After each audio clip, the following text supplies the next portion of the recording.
விடிந்ததும் கல்யாணம் என்பதால் மல்லிகாவிற்கு அலங்காரம் செய்வதற்காக பியூட்டிஷியன்கள் அன்று இரவே மண்டபத்தில் வந்து தங்கிவிட்டனர். பொழுது விடிந்ததும் தன்னை அலங்காரம் செய்து கொண்டு பச்சை நிற பட்டுப்புடவையில் சிவப்பு நிற ஆரி ஒர்க் செய்த பிளவுஸ் அணிந்தபடி ஆளுயர கண்ணாடியின் முன்பு வந்து நின்றாள் மல்லிகா. இத்தனை நாட்களாக தன்னை மணக்கோலத்தில் பார்க்க வேண்டும் என்ற அவளது ரகசிய கற்பனையில் தன்னை அலங்காரம் செய்து கொண்டிருந்த மல்லிகா அன்று கண்ணாடியின் முன்பு தன்னைத்தானே பார்த்ததும் அவள் மனமடைந்த சந்தோஷத்திற்கு அளவே இல்லாமல் போனது. ஒரு நிமிடம் பட்டாம்பூச்சியைப் போல அவள் மனம் தன்னைத்தானே பார்த்து சிறகடித்து பறந்து திரிந்தது. பின்பு கதவை தட்டியபடி அறைக்குள் நுழைந்தார் ரவியின் சித்தி. சித்தியை பார்த்ததும் மல்லிகா ஒரு சிறு புன்னகை புரிந்தார். பின்பு ரவியின் சித்தி மல்லிகாவை அழைத்து கொண்டு வந்து மணமேடையில் அமர வைத்தாள். அப்போது தன் அருகில் அமர்ந்திருந்த ரவியை பார்த்ததும் மல்லிகாவிற்கு கொள்ளை இன்பமாக இருந்தது. பின்பு இருவரும் அனைவரின் முன்பு ஒருவருக்கொருவர் மாலை மாற்றிக் கொண்டனர். மஞ்சள் கயிறு அங்கு வந்திருந்த சுமங்கலி பெண்களின் கைகளில் வழங்கப்பட்டு அவர்களிடம் ஆசீர்வாதம் வாங்கப்பட்டது. அதன் பின்பு கெட்டி மேளம் என்ற சத்தம் முழங்க அக்னியின் சாட்சியாக ரவி மல்லிகாவின் கழுத்தில் 3 முடிச்சு போட்டான். பின்பு அம்மி மிதித்து அருந்ததி பார்த்து அவள் காலில் மெட்டி அணிவிக்க நேரம் உருண்டோடியது. பொழுதும் சாய்ந்தது. நேரமானதும் மண்டபத்தை காலி செய்துவிட்டு மணமக்கள் இருவரும் தங்களது சொந்த வீட்டிற்கு திரும்பினர். அவர்கள் வருவதற்கு முன்பே மல்லிகாவின் சீர்வரிசை வீட்டிற்குள் ஹாலில் அனைவரும் பார்க்கும்படியாக வரிசையாக ஒன்றன் பின் ஒன்றாக அடுக்கி வைக்கப்பட்டிருந்தது. பின்பு இரவு 6 மணியானதும் மல்லிகாவின் பெற்றோர் தங்கள் மகளை மாமியார் வீட்டில் விட்டுவிட்டு தங்கள் வீட்டிற்கு செல்ல தயாராகினர். தன் பெற்றோரை பிரிவது மல்லிகாவிற்கு இதுவே முதல் முறை என்பதால் அவள் கண்களில் கண்ணீர் தேங்கி நின்றது. ஆனால் மாமியார் ஜானகி மல்லிகாவின் பெற்றோருக்கு ஆறுதல் கூற அனைவரும் அன்று கண்ணீரில் மூழ்கினர். ஜானகியின் குடும்ப வழக்கப்படி திருமணம் முடிந்த மறுநாள் குலதெய்வ கோவிலுக்கு சென்று மணமக்களின் கைகளால் அம்மனுக்கு பட்டுப்புடவை சாத்திவிட்டு பூசாரி தரும் கயிறை கைகளில் கட்டிக்கொண்டு வீட்டிற்கு வந்த பின்புதான் மணமக்கள் இருவருக்கும் அன்று முதலிரவு நடைபெறும். கணவன் இறந்த பின்பும் கூட ஜானகியால் தன் குடும்ப வழக்கத்தை மாற்றிக்கொள்ள முடியவில்லை. அதனால் அன்று மணமக்களான ரவி மற்றும் மல்லிகாவிற்கு இடையில் எதுவும் தவறுதலாக நடந்துவிடக்கூடாது என்ற பயத்தில் ஜானகி அவர்கள் இருவரின் நடுவில் வந்து படுத்துக்கொண்டாள். மறுநாள் காலை பொழுது விடிந்ததும் மல்லிகா புது இடம் என்பதால் சீக்கிரமாக எழுந்து குளித்து முடித்துவிட்டு சமையலறைக்கு சென்று அடுப்பில் தேநீர் வைத்து தயாரித்து கொண்டிருந்தாள். சிறிது நேரத்தில் அங்கே வந்த மாமியார் ஜானகி கண்டாங்கி சேலையை இடுப்பில் தூக்கி சொருகிக் கொண்டு வேகமாக உள்ளே நுழைய அங்கே தன் மருமகள் மல்லிகா சமையல் வேலைகளை முடித்து தேநீர் தயாரித்து கொண்டிருப்பதை பார்த்ததும், அம்மாடி, நீ எப்போ எந்திரிச்ச? சீக்கிரமே இன்னைக்கு எழுந்துட்டியா என்று கேட்டாள். அதற்கு மல்லிகா, ஆமா அத்தை, சீக்கிரமே எழுந்திரிச்சிட்டேன். நைட்டெல்லாம் எனக்கு தூக்கமே இல்லை, புது இடம் இல்லையா என்றாள். உங்களுக்கு குடிக்க காஃபி போட்டிருக்கேன் என்று சொல்ல, ரொம்ப நல்லதுமா, ஆனால் எதுக்காக நீ வந்ததுமே இந்த எல்லா வேலையும் இழுத்து போட்டு செய்கிற? முதல்ல அந்த காஃபி கப்பை என் கையில் கொடு என்று சொல்லி அவள் கையில் இருந்த தேநீர் கப்பை வாங்கி கொண்டார் ஜானகி. பின்பு தேநீரை தன் கைகளால் ஆற்றி கொண்டிருந்த ஜானகியை பார்த்த மல்லிகா, அத்தை, எதுக்காக நீங்க இந்த வேலையெல்லாம் செய்யணும்? என்கிட்ட ஒரு வார்த்தை சொன்னா நான் உங்களுக்கு செய்ய மாட்டேனா? என்கிட்ட கொடுங்க, நான் உங்களுக்கு ஹெல்ப் பண்ணுறேன் என்று சொன்னாள். அதற்கு ஜானகி, என்னது ஹெல்ப்பா? இங்க பாருமா, இது வீடு, ஹோட்டல் இல்லை. ஒருத்தர் வேலை செய்கிறத பார்த்து நாம் அவங்க மேலே இறக்கப்பட்டு ஹெல்ப் பண்ணுறதுக்கு இது என்ன ஹோட்டலா? வீடு. இந்த வீட்டில் இனிமே எல்லா வேலையும் நீ தான் செய்யணும். கண்ணு பார்க்க கை வேலை செய்யணும். நாளைக்கு காலையில் நீ தான் சீக்கிரம் எழுந்து எல்லாருக்கும் டீ போட்டு கொண்டு வந்து நீட்டணும். புரியுதா என்று சொல்லிக்கொண்டே தேநீர் கப்பை அவள் கையில் கொண்டு வந்து நீட்டினாள். அதை வாங்கியதும் மல்லிகா எதுவும் பேசாமல் தன் மாமியாரை கண்ணிமைக்காமல் பார்த்து கொண்டிருந்தாள். அதை கவனித்த ஜானகி, இங்க பாருமா, எனக்கு மற்றவங்க மாதிரி உள்ள ஒன்று வச்சு வெளியே ஒன்று வச்சு பேச தெரியாது. எதுவா இருந்தாலும் என் மனசுல பட்டதை பட்டுன்னு பேசிடுவேன். எனக்கு மற்றவங்க மாதிரி பூசி மொழிகி பேசுகிற பழக்கம் இல்லை. என்னோட சுபாவமே இதுதான். இனிமே நீயும் இதை புரிஞ்சுக்கிட்டு இந்த வீட்டில் நடந்துக்கணும் என்று சொல்லி கொண்டார். அப்போது அங்கிருந்த தேங்காயை எடுத்து அருவாளை கொண்டு உடைக்கச் சென்றார் ஜானகி.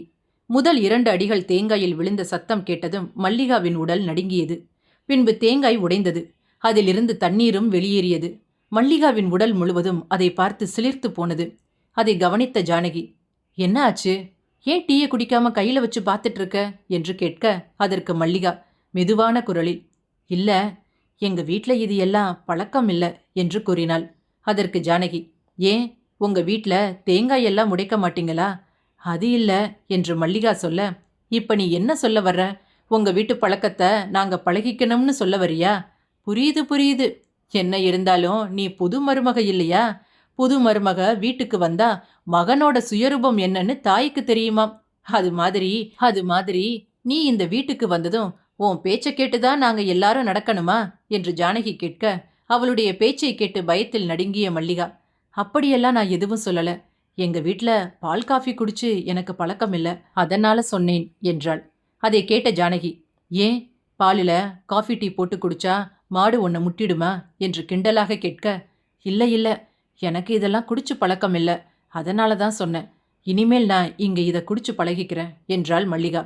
அதை கேட்டதும் ஜானகி, இங்க பாருமா, இனிமே இதுதான் உன் வீடு. இந்த வீட்டோட கட்டுப்பாடு என்னவோ அதை தெரிஞ்சுக்கிட்டு தான் நீயும் இனிமே இங்க நடக்கணும், புரிஞ்சுதா? ஆறிட போகுது, சீக்கிரம் குடி என்று சொன்னதும் பயத்தில் மல்லிகா வேக வேகமாக காஃபியை குடித்து முடித்தாள்.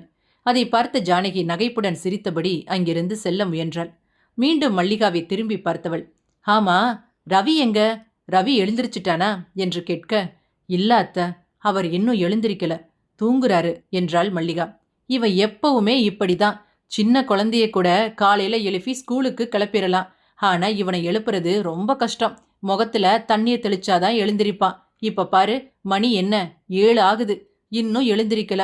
முதல்ல அவனை எழுப்பி ரெடியாக சொல்லுமா. 9 மணிக்கெல்லாம் குலதெய்வ கோவிலுக்கு போகணும். பூசாரி நமக்காக காத்துக்கிட்டு இருப்பாரு என்று ஜானகி சொன்னாள். என்னது, கோவிலுக்கு போகணுமா என்று மல்லிகா நடுங்கிய குரலில் கேட்க, ஏன், என்ன ஆச்சு? என்னமோ கோயிலுக்கு போறத அதிசயமா பாக்குற மாதிரி கேட்கிற. கல்யாணமானதும் தம்பதிகள் இருவரும் கோவிலுக்கு போகணும்னு உனக்கு தெரியாதா?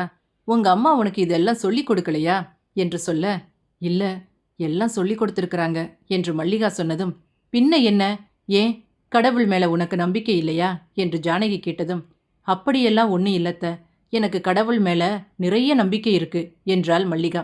சரி சரி, முதல்ல ரவியை எழுப்பி குலதெய்வ கோவிலுக்கு போக ரெடியாக சொல்லு என்று சொல்லிவிட்டு ஜானகி அங்கிருந்து சென்று விட்டாள். பின்பு நேராக தன் அறைக்கு வந்த மல்லிகா மெத்தையில் படுத்து தூங்கிக் கொண்டிருந்த தன் கணவன் ரவியை பார்த்தாள். என்னங்க, எழுந்திரிங்க எழுந்திரிங்க என்று அவனை எழுப்ப முயன்றாள். கண்களை திறந்த ரவி மீண்டும் மல்லிகாவின் கையை பிடித்து மெத்தையில் தள்ளினான். அதை விரும்பாத மல்லிகா, விடுங்க, நான் இப்பதான் குளிச்சுட்டு வந்திருக்கேன் என்றாள். ஆமா, நானே இதை இப்பதான் கவனிக்கிறேன். பரவாயில்லையே, மாமியார் வீட்டுக்கு வந்த மறுநாளே சீக்கிரம் எழுந்து குளிச்சு ரெடியாகிட்டியே என்று ரவி சிரித்தபடியே பேசிக்கொண்டிருந்தான். அந்த நேரத்தில் சமையல் அறையிலிருந்து ஜானகி, அம்மாடி, ரவி எழுந்திருச்சிட்டானா இல்லையா, அவனை கொஞ்சம் எழுப்பு என்று சொல்ல, அம்மா, நான் எழுந்திருச்சிட்டேன், ஒரு 5 நிமிஷம் சொல்லிக்கொண்டே மல்லிகாவை பார்த்து, எங்க அம்மா எப்பவுமே இப்படிதான், நான் சீக்கிரம் எழுந்து ரெடியாகணும்னு நினைப்பாங்க.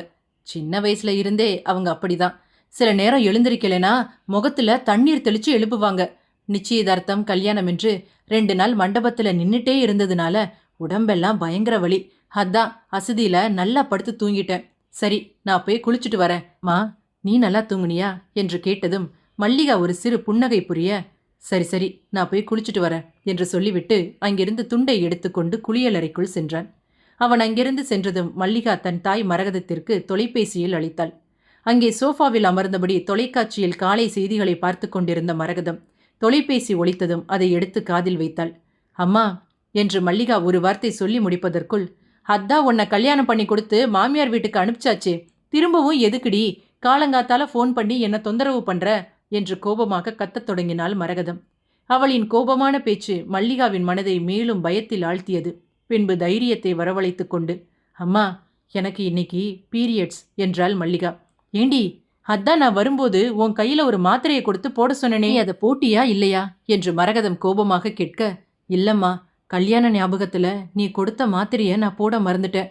இப்ப நான் என்னம்மா செய்யறது என்று மல்லிகா கேட்டதும், இங்க பாரு, நீ என்ன செய்வியோ ஏது செய்வியோ அதெல்லாம் எனக்கு தெரியாது. இந்த விஷயம் மட்டும் உங்க மாமியாருக்கு தெரிஞ்சா என்ன நினைப்பாங்க? உனக்கு நான் எதுவும் சொல்லி கொடுக்காம அங்க அனுப்பியிருக்கேன்னு என்ன தானடி தப்பா நினைப்பாங்க? இங்க பாரு, நீ என்ன வேணுமோ செஞ்சுக்கோ.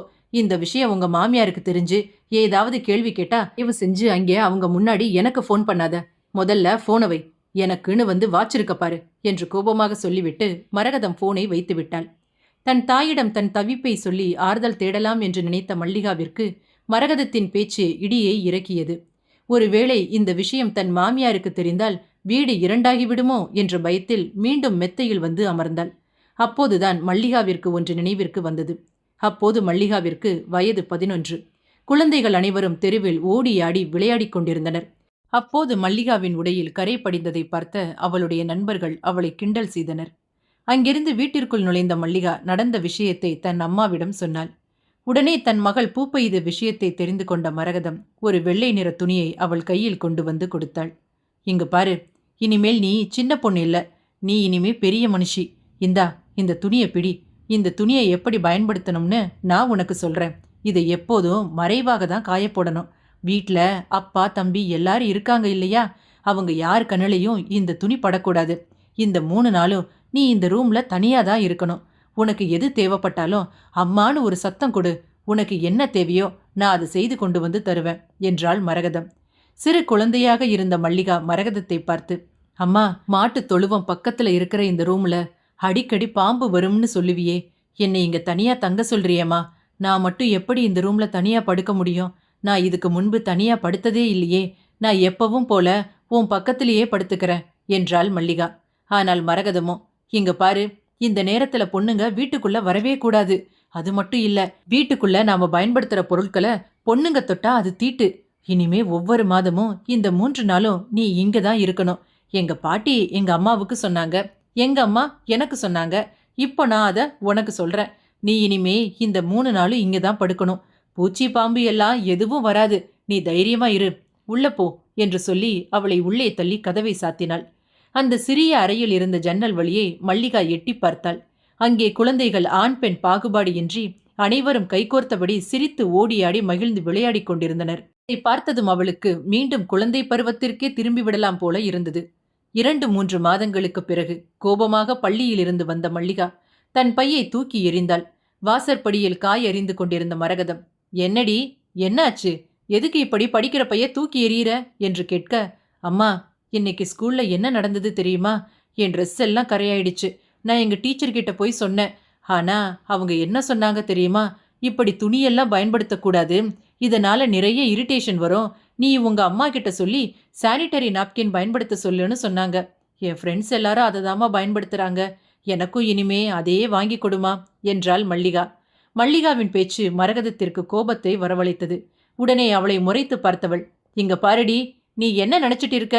உனக்கு ஒவ்வொரு முறை வரும்போதும் உங்க அப்பா கிட்ட சொல்லி அவரை கடைக்கு அனுப்பி இந்த பொருளை விளக்கமா சொல்லி கடையில வாங்கிட்டு வரணுமா?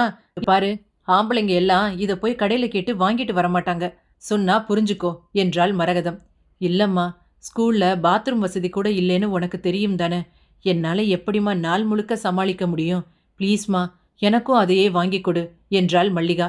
ஆனால் மல்லிகாவின் வேண்டுகோளை ஏற்றுக்கொள்ளாத மரகதம், இங்க பாருடி, நாங்களா அந்த காலத்துல இதை தான் பயன்படுத்தணும். எங்களுக்கெல்லாம் இல்லாத இரிட்டேஷனா உனக்கு வந்துட போகுது என்று கோபத்துடன் சொல்லிவிட்டு அங்கிருந்து சென்று விட்டாள். இரவு மல்லிகா எதுவும் சாப்பிடாமல் எப்போதும் போல தனது தனி அறையில் உறங்கச் சென்றாள். அதை பார்த்த மரகதம், ஏண்டி, எதுக்காக சாப்பாட கூட சாப்பிடாம சாப்பாடு தட்டை இப்படி தூக்கி எறிஞ்சிட்டு வர? வர வர உனக்கு திமிர் அதிகமாயிடுச்சு என்று சொல்ல, இங்க பாருமா, எனக்கு எதுவும் வேண்டாம், எனக்கு இப்ப பசிக்கல என்றாள் மல்லிகா. அதை கேட்டதும் மீண்டும் கோபமடைந்த மரகதம், உனக்கு ரொம்ப பிடிவாதம் அதிகமாயிருச்சு. ஒரு வேளை சாப்பிடலனா ஒன்னும் ஆயிடாது என்று மரகதம் சொல்ல, அதான் நீயே சொல்லிட்டியே, ஒரு வேளை சாப்பிடலனா எதுவும் ஆகாதுன்னு. பிறகு எதுக்காக என்னை கட்டாயப்படுத்துற? தயவு செஞ்சு என்னை தொந்தரவு பண்ணாம இங்கிருந்து வெளியே போ. என்னை கொஞ்ச நேரம் தனியா இருக்க விடு என்றாள் மல்லிகா. தன் தாயிடம் இருந்த கோபத்தையும் மனதில் இருந்த வேதனையையும் மறக்க முடியாமல் மெத்தையில் படுத்துக் கொண்டிருந்த மல்லிகாவிற்கு அந்த நேரத்தில் தன் தாய் மரகதம் தன்னிடம் பேசிய வார்த்தைகள் அனைத்தும் நினைவிற்கு வந்தன. அதே நினைவுகளில் மூழ்கி கிடந்த மல்லிகாவை அந்த நேரத்தில் ரவி தட்டி எழுப்பினான். ஒரு நிமிடம் பயத்தில் திடுக்கிட்டு எழுந்த மல்லிகா தன் முன்னால் வந்து நின்ற தன் காதல் கணவன் ரவியை பார்த்ததும், என்னங்க என்று மெதுவாக கேட்க, என்ன மல்லிகா, இப்பதான் குளிச்சு ரெடியாகி இருந்த, அதுக்குள்ள திரும்பவும் படுக்க வந்துட்ட? ஏன், ரொம்ப டயர்டா இருக்கா என்று கேட்க, அவள் எதுவும் பேசாமல் அமைதியாக இருந்தாள். என்ன யோசனை? நான் எத்தனை தடவை கூப்பிட்டேன் தெரியுமா என்று ரவி மீண்டும் சொல்ல, மல்லிகா எதுவும் பேசாமல் அவனை பார்த்து கொண்டிருந்தாள். சரி, கிளம்பலாம். அம்மா குலதெய்வ கோவிலுக்கு போகணும்னு சொன்னாங்க இல்லையா, நேரமாகுது என்று ரவி சொன்னதும் எதுவும் பேசாமல் அமைதியாக இருந்த மல்லிகாவை பார்த்து ரவி, என்னாச்சு, ஏதாவது உடம்பு சரியில்லையா என்று கேட்க, அது எல்லாம் ஒன்றும் இல்லை, அத்தை குலதெய்வ கோவிலுக்கு போகணும்னு சொன்னாங்க என்று மல்லிகா தயங்கியபடி சொல்லத் தொடங்கினாள். அவளின் தயக்கத்தை புரிந்து கொண்ட ரவி, ஏன், உனக்கு இப்போ உடம்பு சரியில்லையா? நீ கொஞ்ச நேரம் தூங்கி ரெஸ்ட் எடு. நாம நாளைக்கு கூட குலதெய்வ கோவிலுக்கு போகலாம் என்றான் ரவி. அதை கேட்டதும் மல்லிகா, இல்ல, நான் இப்போ நல்லா இருக்கேன் என்றாள். என்ன ஆச்சு? உன் முகமே மாறி இருக்கு. அப்பா அம்மா ஞாபகம் வந்துருச்சா உனக்கு? உங்க அப்பா அம்மாவை பார்க்கணுமா? சொல்லு. கோவிலுக்கு போயிட்டு வரும் வழியில நான் உன்னை உங்க அம்மா வீட்டுக்கு அழைச்சிட்டு போறேன் என்றார் ரவி. அதை கேட்டதும் மல்லிகா, அது எல்லாம் ஒண்ணு இல்ல என்று மீண்டும் தயங்க, பின்ன என்ன? இப்போ எங்க அம்மா உன்னை சேலை கட்ட சொன்னாங்களா? கோவிலுக்கு போகும்போது சேலையில்தான் வரணும்னு ஏதாவது உன்னை கட்டாயப்படுத்தினாங்களா? எதுவா இருந்தாலும் தயங்காம சொல்லு. இங்க பாரு, உனக்கு எந்த ட்ரெஸ் கம்ஃபர்டபுளா இருக்கோ நீ அதையே போட்டுக்கலாம். உனக்கு இந்த சுடிதார் ரொம்ப நல்லா இருக்கு. நீ இந்த ட்ரெஸ்லயே கூட கோவிலுக்கு வரலாம் என்றான் ரவி. அதை கேட்டதும் மல்லிகாவின் கண்களில் இருந்து கண்ணீர் பெருக்கெடுத்தது. என்னங்க, எனக்கு இன்னைக்கு பீரியட்ஸ் என்றாள். அதை கேட்டதும் ரவி, கங்க்ராட்ஸ் என்று சொல்ல, மல்லிகா ஆச்சரியத்துடன், என்னங்க, நான் எனக்கு இன்றைக்கு பீரியட்ஸ்னு சொல்றேன், நீங்க கங்க்ராட்ஸ்னு சொல்றீங்களே என்று தயங்கியபடி கேட்டாள். அதனால என்ன, எல்லாருக்கும் இது வரது தானே என்றார் ரவி. இல்ல, கல்யாணமான மறுநாளே எனக்கு பீரியட்ஸ் என்பதால் உங்களுக்கு என் மீது எந்த கோபமும் இல்லையா? பொதுவா கல்யாணம் பண்ண மறுநாள் பீரியட்ஸ்னு சொன்னா கணவன்மார்கள் எல்லாரும் மனைவி மேல கோவப்படுவாங்கன்னு என் நண்பர்கள் சொல்லி நான் கேள்விப்பட்டிருக்கேன். ஆனா உங்களுக்கு என் மேல எந்த கோபமும் இல்லையா என்று மல்லிகா கேட்க, இதுக்கெல்லாம் யாராவது கோவப்படுவாங்களா என்றார் ரவி. இல்ல, கோவிலுக்கு கிளம்புற இந்த நேரத்துல நான் பீரியட்ஸ்னு சொன்னா உங்க அம்மாவுக்கு மட்டும் நான் பீரியட்ஸ் என்கிற விஷயம் தெரிஞ்சா உங்க அம்மா என் மேல கோபப்பட மாட்டாங்களா என்று தயங்கியபடி மல்லிகா கேட்டாள். அது எல்லாம் அம்மா எதுவும் சொல்ல மாட்டாங்க. அம்மா அதை புரிஞ்சுப்பாங்க. சரி, அதெல்லாம் இருக்கட்டும், உன்கிட்ட பேட் இருக்கா என்று ரவி கேட்க, இல்ல என்று மல்லிகா ஒரு வார்த்தையில் சொன்னவுடன், சரி சரி, நான் ஒரு 5 நிமிஷம் நான் பக்கத்துல இருக்கிற மெடிக்கல் ஷாப்புக்கு போய் உனக்காக பேட் வாங்கிட்டு வந்துடுறேன் என்றார் ரவி. ரவியின் பேச்சு மல்லிகாவிற்கு ஆச்சரியத்தை தந்தது. இத்தனை வருடமாக ஆண்கள் இதற்காக கடைக்கு செல்லக்கூடாது என்று தன் தாய் சொன்ன வார்த்தைகள் அப்போது அவளுக்கு நினைவிற்கு வந்தது. உடனே ரவியை தடுத்த மல்லிகா, நீங்க போய் இதை கடையில் வாங்குறதா? அதெல்லாம் எதுவும் வேண்டாம். எங்க வீட்ல எங்க அப்பா தம்பி 2 பேருமே இதையெல்லாம் கடைக்கு போய் எனக்காக வாங்கி தந்ததில்ல. ப்ளீஸ் வேண்டாம் என்றாள் மல்லிகா. மல்லிகா பேசியதை கேட்டதும் ரவி, இங்க பாரு, எங்க வீட்டுக்கு எங்க சித்தி என் தங்கச்சி யார் வந்தாலும் அவங்களுக்கு இந்த மாதிரி சமயத்துல இதை நான் தான் மெடிக்கல் ஷாப்புக்கு போய் வாங்கிட்டு வந்து கொடுப்பேன் என்று சொன்னதும் ரவியை ஒரு நிமிடம் ஆச்சரியத்துடன் பார்த்தாள் மல்லிகா. நீங்க சொல்றதெல்லாம் உண்மையா? ஆம்பளைங்களை கடைக்கு அனுப்பி இதையெல்லாம் வாங்கக்கூடாதுன்னு எங்க அம்மா என்கிட்ட அடிக்கடி சொல்லுவாங்க. அதை மீறி நான் கேட்டா எங்க அம்மா என்னை திட்டி சண்டையெல்லாம் போட்டிருக்காங்க. ஆனா நீங்க சொல்றது எனக்கு ரொம்ப புதுசா வித்தியாசமா இருக்குங்க. நீங்க கடைக்கு போனா அத்தை உங்களை திட்ட மாட்டாங்களா என்று கேட்க, இப்ப வரைக்கும் எங்க அம்மா எதுவும் சொன்னதில்ல. சரி சரி, நான் போய் வாங்கிட்டு வரேன் என்றான் ரவி. மல்லிகா பலமுறை தடுத்தும் ரவி கேட்கவில்லை. தன் மனைவிக்காக அவன் அங்கிருந்து கிளம்பினான். அந்நேரம் மல்லிகாவின் அறைக்குள் ஜானகி நுழைய, கோவிலுக்கு கிளம்பும் நேரத்துல ரவி எங்க போறான் என்று கேட்டதும் மல்லிகாவின் கண்களில் இருந்து தாரை தாரையாக கண்ணீர் வடிந்தது. அதை பார்த்த ஜானகி பதறிப்போய், இப்ப நான் என்ன கேட்டுட்டேன்னு இப்படி அலற? முதல்ல அழுகையை நிறுத்து என்றாள். இல்ல அத்தை, எனக்கு இன்னைக்கு பீரியட்ஸ். எங்க அம்மா கொடுத்த மாத்திரைய நான் போட மறந்துட்டேன், என்னை மன்னிச்சிடுங்க என்று மல்லிகா அழுதபடியே சொன்னாள். அதை கேட்டதும் ஜானகி, இவ்வளவுதானா? இதுக்காகவா நீ இப்படி அலற? முதல்ல கண்ணை தொட என்று சொல்லி தனது சேலை முந்தானையால் மல்லிகாவின் கண்களில் படிந்த கண்ணீரை துடைத்தாள். அதை பார்த்ததும் மல்லிகா, நான் இதை சொன்னதும் உங்களுக்கு என் மேல கோபம் வந்து நீங்க என்னை திட்டுவீங்கன்னு நினைச்சேன் என்று சொன்னதும் ஜானகி, இதுக்கு எதுக்காக நான் உன் மேல கோவப்படணும்? பொண்ணா பிறந்தா மாசம் மாசம் இந்த வலி வரது இயற்கை தானே. ஒரு பொண்ணு தாய்மை அடைவதற்கு முன்பு கடவுள் அவளை பக்குவப்படுத்துகிற நிலைமையில ஒன்றுதான் இது. அதனால வரக்கூடிய வழிதான் இந்த மாதம் மாதம் வர இந்த 3 நாள் வழி என்று ஜானகி சொல்லியும் மல்லிகாவின் மனம் அடங்கவில்லை. மீண்டும் ஜானகியை பார்த்து, அத்தை, நான் எந்த ரூம்ல படுக்கணும் என்று கேட்க, ரூமா என்று சிரித்த ஜானகி, அந்த காலத்துல தங்குறதுக்கு வீடு இல்ல. நம்ம முன்னோர்கள் எல்லாம் காட்டுல தான் வாழ்ந்தாங்க.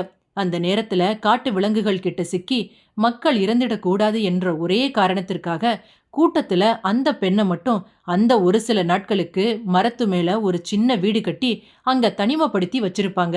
அவங்க அப்படி செஞ்சதுக்கு அந்த காலத்துல சரியான காரணம் இருந்தது. ஆனா இப்ப என்ன, அப்படியா? இப்ப எல்லாருக்கும் தங்குறதுக்கு வீடு இருக்கு. அது மட்டும் இல்லாம மனுஷங்க ஒவ்வொருத்தருக்கும் வீட்டுக்குள்ள தனித்தனி அறை இருக்கு. வீட்டையே இப்படி தனி அறையா பிரித்து வைக்கிற இந்த காலத்துல இன்னமும் பழைய காலத்து பஞ்சாங்கத்தை கையில பிடிச்சிட்டு அத காரணம் காட்டி பொண்ணுங்களை எதுக்காக நாம தனிமைப்படுத்தி வைக்கணும் என்று கேட்டாள். இல்ல, எங்க அம்மா இந்த நேரத்துல என்னை எதுவும் தொடக்கூடாது, ரூம்ல நான் தனியா தான் இருக்கணும்னு சொல்லுவாங்க. ஏதாவது மறந்து தொட்டுட்டா தீட்டு என்று சொல்லி என்னை ஒதுக்கிடுவாங்க. அதான் இந்த வீட்ல நான் எந்த ரூம்ல படுக்கணும்னு கேட்டேன் என்றாள் மல்லிகா. அதை கேட்டதும் ஜானகிக்கு குபீர் என்று சிரிப்பு வந்தது. உடனே மல்லிகாவை பார்த்து, வீட்டு வேலைக்கு வர பொண்ணுங்க கிட்ட நாம ஒவ்வொரு நாளும் இதை கேட்டுதான் அவங்கள வீட்டு வேலை செய்ய வீட்டுக்குள்ள அனுமதிக்கிறோமா? எப்படியோ நமக்கு காரியம் நடந்தா போதும்னு நினைக்கிறோம் இல்லையா? அப்படிதான் இதுவும். கண்ணுக்கு தெரியாத ஒன்று நம்ம வீட்டுல நம்ம வீட்டு பொண்ணுக்கு நடந்ததும் தீட்டா மாறிடுமா? இங்க பாரு, இதற்காக இந்த வீட்ல தனியா எந்த ரூமும் இல்ல. அதை மீறி இந்த வீட்ல நீ தனியா தான் படுக்கணும்னு நினைச்சா கொஞ்சம் மேல பாரு, என்ன தெரியுது என்று கேட்க, மொட்டை மாடி அத்தை என்றாள் மல்லிகா. தெரியுதா? உனக்கு தேவைனா நீ மொட்டை மாடியில போய் தாராளமா பாய் விரிச்சு தூங்கலாம் என்றாள் ஜானகி. அதை கேட்டதும் மல்லிகா சரி என்று தலையசைத்தாள். உடனே ஜானகி, பைத்தியக்காரி, இந்த கொட்டுற மழையிலையும் வெயில்லையும் ஒரு மொட்டை மாடியில ஒரு பொண்ணு தனியா படுக்க முடியுமா என்று சொல்லி சிரித்தாள். இங்க பாரு, உங்க வீட்டுல எப்படியோ, ஆனா இந்த வீட்டுல அப்படி எந்த ஒரு கட்டுப்பாடும் கிடையாது.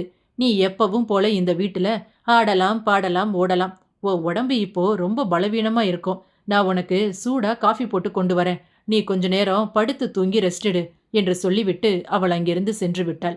ஜானகியின் பேச்சு மல்லிகாவிற்கு மிகுந்த ஆச்சரியத்தை ஏற்படுத்தியது. பின்பு தனது அறைக்கு சென்று உறங்கச் சென்றாள். சிறிது நேரத்தில் சமையலறைக்குள் நுழைந்த ரவி அடுப்பில் வெந்நீர் வைத்துக் கொண்டிருந்த ஜானகியை பார்த்து, அம்மா, இன்னைக்கு குலதெய்வ கோவிலுக்கு போக முடியாது. மல்லிகாவுக்கு என்று 3 நாள் வழி என்று சொன்னதும், எனக்கு எல்லாம் தெரியும்டா. இப்பதான் உன் பொண்டாட்டி எல்லா விஷயத்தையும் விவரமா என்கிட்ட சொன்னா. அவளுக்காக தான் வெந்நீர் வச்சுட்டு இருக்கேன். இந்த வெந்நீர் பையில வெந்நீர் ஊத்தி வச்சிருக்கேன். இதை கொண்டு போய் அவகிட்ட கொடு. இதை கொஞ்ச நேரம் வயிற்றுல வச்சா வயிற்று வலிக்கு கொஞ்சம் இதமா இருக்கும் என்றார் ஜானகி. ஜானகியின் அந்த நடவடிக்கை ரவிக்கு மிகவும் பிடித்திருந்தது. திருமணத்திற்கு பிறகு மாமியார் மருமகளுக்கு இடையில் தான் ஒரு தனி ஆளாக மாட்டிக்கொண்டு தானும் மற்ற ஆண்களைப் போல சிக்கி தவித்து விடுவோமோ என்று நினைத்த ரவிக்கு ஜானகியின் பேச்சு மிகுந்த தைரியத்தை தந்தது. பின்பு தாய் ஜானகியை பார்த்து, அம்மா, கடவுள் மட்டும் ஏன் பொண்ணுங்களுக்கு இந்த வலியை கொடுக்கணும்? பிரசவ வலி, இந்த 3 நாள் வலி, இது எல்லாம் பொண்ணுங்களுக்கு மட்டும்தானே. பாவம் இந்த பொண்ணுங்க என்றான். அவன் பேச்சை கேட்ட ஜானகி, கடவுளுடைய படைப்பு நம்மை போன்ற 6 அறிவு படித்த மனிதர்களுக்கு முழுசா புரியாது. தாய்மை என்பது எவ்வளவு பெரிய வரம் தெரியுமா? அந்த பொக்கிஷத்தை ஒரு பெண் அடைவதற்கு கடவுள் அவளை தயார்படுத்துகின்ற முறைகளில் ஒன்றுதான் இது என்றார். பிறகு ரவி, அம்மா, நான் சின்ன பையனா இருக்கும்போது நீயும் இப்படிதானே இந்த வழியை அனுபவிச்சிருப்ப என்று கேட்டதும், ஆமா ரவி, நான் இந்த வீட்டுக்கு கல்யாணமாகி வந்த புதுசுல என்னோட மாமியார் அவங்க மாமியார் பேச்சை கேட்டுட்டு இந்த 3 நாளைக்கு என்னை வீட்டுக்குள்ளேயே விடமாட்டாங்க. மழையா இருந்தாலும் வெயிலா இருந்தாலும் நான் வெளியே தான் இருக்கணும். பசிச்சாலும் சாப்பாடு தனித்தட்டுல தான். ஆனா என்னோட வழிய இந்த வீட்டில் புரிஞ்சுக்கிட்டது உங்க அப்பா மட்டும்தான். அவர்தான் யாருக்கும் தெரியாம எனக்கு தேவையான பொருளை வாங்கிட்டு வந்து கொடுப்பாரு. பொதுவா இந்த விஷயத்துல ஒரு ஆண் அளவுக்கு ஒரு பெண் இன்னொரு பெண்ணை புரிஞ்சுக்கிட்டது இல்லைன்னு நான் நினைக்கிறேன் என்று ஜானகி சொன்னதும், சரி சரி, இதை கொண்டு போய் மல்லிகா கிட்ட கொடு.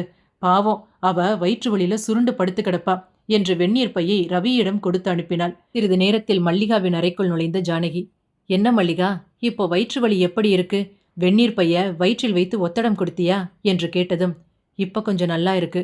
ஒத்தடம் கொடுத்த பிறகு வலி கொஞ்சம் குறைஞ்சிருக்கு என்று சொல்லிக்கொண்டே மல்லிகா தன் மாமியார் ஜானகியை பார்த்து கண்களில் நெகிழ்ச்சியுடன் பேச ஆரம்பித்தாள். எங்க அம்மா கூட இந்த நேரத்துல இதையெல்லாம் எனக்கு செஞ்சு கொடுத்தது இல்லத்த. இப்போ வயிற்று வலி எப்படி இருக்குன்னு என்னை பார்த்து ஒரு வார்த்தை கேட்டதில்ல. ஆனா நீங்க, நான் இந்த வீட்டுக்கு வந்து 1 நாள் கூட முழுசா ஆகல. அதுக்குள்ள என்னோட வலியை புரிஞ்சுக்கிட்டு எனக்காக இதெல்லாம் செய்றீங்களே என்றாள். அப்போது ஜானகி மெதுவாக சிரித்தபடி, எனக்கு இதெல்லாம் செய்து கொடுக்க அப்ப யாரும் இல்ல மல்லிகா. அது மட்டும் இல்லாம 5 பொண்ணுங்களை பெத்தவ நானு. அவங்களும் ஒன்ன மாதிரிதான். இந்த வலி வந்தாலே அட்டைப்பூச்சி மாதிரி தரையில சுருண்டு படுத்துருவாங்க. அவங்கள அப்படி பார்க்கவே எனக்கு ரொம்ப பாவமா இருக்கும். இப்படி வெந்நீர் பைய வயிற்றுல வச்சு ஒத்தடம் கொடுத்த பிறகுதான் கொஞ்சம் எழுந்து நடக்க ஆரம்பிப்பாங்க.